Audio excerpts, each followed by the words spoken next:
आदाब अर्ज़ जनाब ओन अब्बास गुजारिश कर रहा हूँ। हम रमज़ान मुबारक के बाबरकत महीने को अनकरीब इस अल्लाह के दस्तरखान से रुखसत होने वाले हैं और बिल्कुल आखिरी अशरे में दाखिल हो चुके हैं। ये आखिरी अशरा वही है कि जिसकी ताक रातों में से कोई एक रात शब कद्र है। शब कद्र वो रात है कि जिस रात में कुरान मजीद का नुज़ूल हुआ। इस शब कद्र के हवाले से कुछ बातें आपसे करने के लिए ये गुफ्तगू कर रहे हैं। मैं ख्वाहिश तो ये थी कि रमज़ान के महीने में इब्तदा से ही आपके साथ कुछ सीरीज़ ऑफ टॉक्स होती, सिलसिलावार गुफ्तगू होती और कुछ तमहीदों को क्लियर करते हुए हम शब कद्र के उन्वान में दाखिल होते, तो फिर इस रात की अहमियत का अंदाज़ा होता जो इस आखिरी अशरे की ताक रातों में से कोई एक रात है। लेकिन घरेलू मामलात ऐसे मोड़ पर थे कि मुमकिन नहीं था कि आपसे कुछ बात हो सके।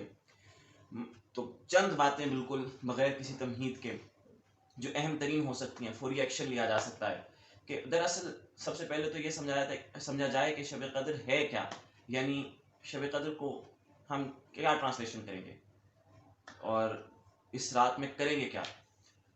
तो इस पर कुछ गुफ्तगू करेंगे, लेकिन उससे पहले अगर अभी तक आपने इस चैनल को सब्सक्राइब नहीं किया तो कर लीजिए और वीडियो को लाइक कीजिएगा, नीचे कमेंट सेक्शन में अपना फीडबैक दीजिएगा, बेल आइकन को प्रेस कर दीजिएगा और शब कद्र पे इन बातों पे अमल कर लीजिएगा जो कुछ थोड़ा बहुत अर्ज़ कर सकूं कि दरअसल शब कद्र की सिग्निफिकेंस कुरान मजीद में क्या है और दरअसल ये रात क्या है।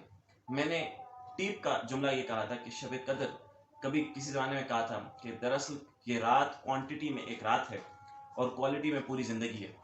इसके बारे में कहा कि ये 1000 महीनों से अफजल है। अब जो रात 1000 महीनों से अफजल है, तो अगर आप 1000 को 12 पे डिवाइड करके सालों का अंदाज़ा लगाएं तो कोई लगभग 82-83 सालों पर ये एक रात मुहीत है। यानी इंसान की पूरी ज़िंदगी एक तरफ और एक रात एक तरफ। तो यानी इस रात को कैसा, इसको कहते हैं बरकत। इसीलिए सूरह दुखान में गालिबन फरमाया कि इन्ना अंज़लनाहु फ़ी लैलतिन मुबारका, बाबरकत रात में नाजिल किया। ये बाबरकत रात है, बरकत इसका नाम है कि क्वांटिटी कम दिखाई देती है और क्वालिटी बहुत ज़्यादा है। तो क्वांटिटी में तो एक रात है मगर क्वालिटी में पूरी ज़िंदगी है।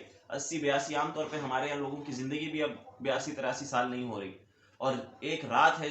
अगर ज़िंदगी में मिसाल के तौर पे 40-45 शब कद्र को भी आपने महसूस कर लिया, तो आप सोचिए कि यानी इस 80-85 को जो है वो आप ज़र्ब दे दीजिए 45-46 से, यानी 40-50 से ज़र्ब दे दीजिए इसको, तो आप सोचें कि कितनी, यानी आपने अपनी एक ज़िंदगी में कितनी ज़िंदगियाँ गुजार ली।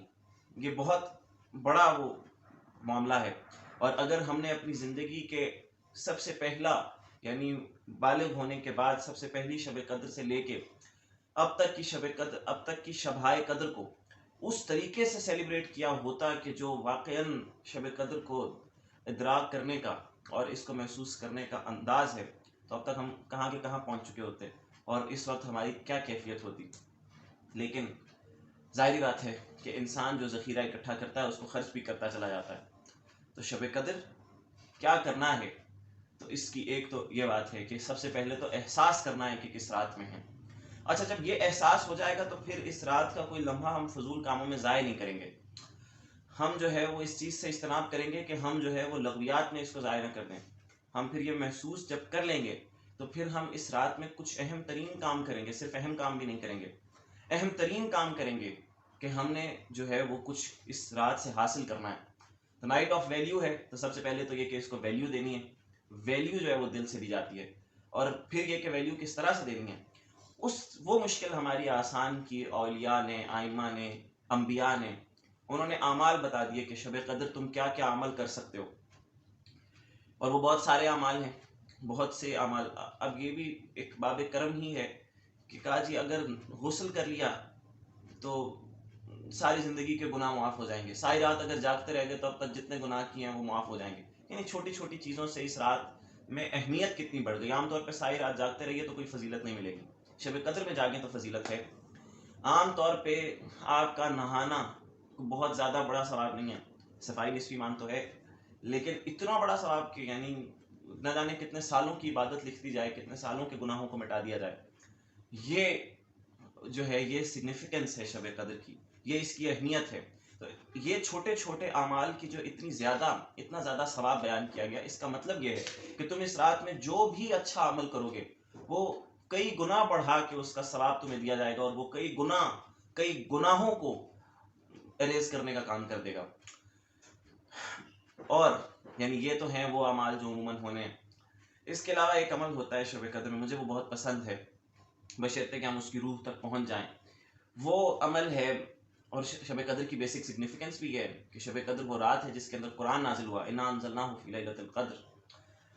تو قرآن مجید کے نزول سے اصل میں شب قدر کی اتنی قدر ہے، اتنی منزلت ہے، اتنی عزت ہے، اتنی اہمیت ہے۔ تو اگر اتنی اہمیت شب قدر کی قرآن کے نزول سے ہے، تو اگر ہم قرآن سے ہی تعلق پیدا نہیں کر رہے تو پھر شب قدر کا تو ہم نے اصل فائدہ اپنے ہاتھ سے چھوڑ دیا۔ اب ایک عمل وہ کیا جاتا ہے کہ آپ سامنے قرآن مجید کو رکھتے ہیں اور ایک دعا پڑھتے ہیں، اور اس کے بعد سر پہ قرآن کو رکھتے ہیں اور دعا پڑھتے ہیں، اور اس کے بعد کہا جاتا ہے کہ آپ کوئی بھی دعا مانگ لیجیے۔ یہ والا عمل آپ جب کریں، یہ بہت اچھا عمل ہے۔ شاید شب قدر کے اعمال میں سے خیر سبھی اعمال بہترین ہیں، مگر شب قدر سے جو سب سے مناسبت رکھنے والا عمل ہے ان اعمال میں سے ایک یہ ہے۔ اس کو ضرور کیجئے، مگر اس روح کے ساتھ، اسپرٹ کے ساتھ کہ یہ قرآن جو میں اپنے سر پہ رکھ رہا ہوں، اس قرآن کو میں نے اپنے سر سے سینے پہ اتار لینا ہے، اس کو میں نے اپنے سر سے دل کے اندر جگہ دے دینی ہے۔ اور جب یہ قرآن آپ کے دلوں تک پہنچ جائے گا تو پھر وہ موقع آئے گا کہ جو حضرت علی فرماتے ہیں کہ ربیع القلوب الفقہا، قرآن فقہا کے دلوں کی بہار ہے۔ قرآن مجید جو ہے وہ پھر خزاں رسیدہ دلوں میں جب داخل ہو جائے گا، پت جھڑ چھائے ہوئے دلوں میں جب داخل ہو جائے گا تو پھر دل فریش ہو جائیں گے یا نہیں ہو جائیں گے، بہاریں لوٹ آئیں گی یا نہیں لوٹ آئیں گی، برکتیں زندگی میں واپس آ جائیں گی یا نہیں آ جائیں گی۔ اور پھر یہ کہ آپ دیکھیے کہ کیسے زینہ بزینہ قرآن مجید کا فائدہ کیا ہوگا۔ عربی میں کہتے ہیں کہ تکلم تعرفو، بولو تاکہ پہچانے جاؤ۔ یہ ہر زبان میں ہے کہ کلام کرو تاکہ تم کو پہچان لیا جائے۔ تو اب اگر آپ شب قدر کو اس طریقے سے قرآن مجید سے اپنا کنیکشن بلڈ کر لیں گے تو اللہ کو پہچاننے کا فائدہ ہو جائے گا یا نہیں ہو جائے گا۔ اس کے کلام کے ذریعے سے، قرآن مجید اللہ کا کلام ہے نا، تو اس کے کلام کے ذریعے سے اس کی پہچان، اس کی معرفت حاصل ہو جائے گی یا نہیں ہو جائے گی۔ اور جس معاشرے کو، جس انسان کو اللہ کی معرفت نصیب ہو جائے، اس کو زندگی سے اور کیا چاہیے۔ یہ چند ایک کام شب قدر میں کر کے دیکھیے۔ اور اہم ترین بات تو میں بھول گیا، اہم ترین بات یہ ہے کہ یہ دراصل یہ 23ویں کی رات، یہ طاق راتیں، یہ دراصل وہ راتیں ہیں کہ جہاں سے آپ کی ایک نئی روحانی زندگی کا آغاز ہونے جا رہا ہے۔ آپ ایک ٹریننگ کے پروسیس میں تھے رمضان کے مہینے میں، یہاں سے ایک نئی منصوبہ بندی کا آغاز ہونا ہے کہ اگلا ایک سال جو ہے، اگلے رمضان سے پہلے تک کے جو تقریباً 300 دن ہیں، یہ کیسے گزارنے ہیں، وہ کیسے گزارنے ہیں یہ طے کر کے اللہ کے ساتھ میٹنگ میں جائیے۔ یعنی اس اللہ سبحانہ و تعالیٰ کے ساتھ ملاقات ہے نا، جو اعمال ہیں، عبادات ہیں، تو جب آپ کسی بڑے آدمی سے ملنے جاتے ہیں تو پہلے ایجنڈا طے کر کے جاتے ہیں کہ اس سے ملوں گا تو یہ باتیں کروں گا۔